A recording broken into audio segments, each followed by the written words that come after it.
Sino nga to? Nakalimutan ko na. Ano nga name nito, madam? Hindi. Nakalimutan ko na yung pangalan. Madam, sa dinami. Hindi. Sa dinami-dami ng mga pangalan. Nakalimutan ko na. Bakit hindi kasi nilagyan ng pangalan to? Oh my gosh. Nakalimutan ko yung pangalan, madam.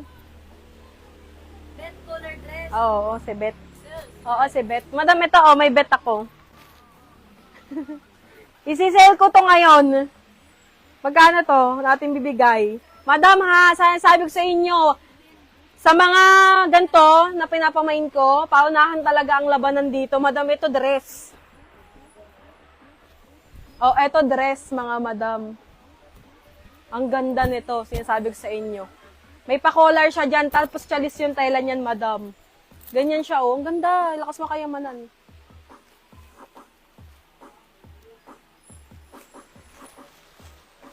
Ano daw?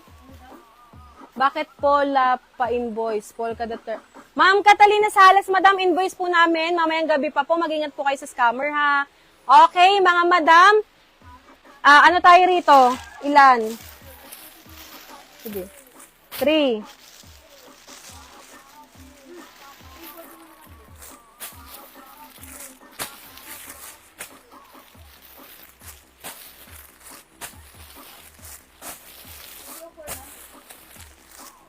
Ang dami pa pala nito. Bakit binibigay 10? Ay, 20. Ewan. Huwag na siguro. Diyan na lang. Oo, sige. Ibigay mo. Bundle naman yan. Hindi naman mahirap hanapin yun. Oh, mine bet. Mine bet dress. Ang ganda ni Bet, oh. Ang ganda ni Bet, mga madam. Madam, bibigay ko magkano nga to? Bibigay natin magkano. Oh, sige, bibigay ko na lang siya ngayon. Magkano to, madam, ha? Magkano to? 199 ang isa nito dati.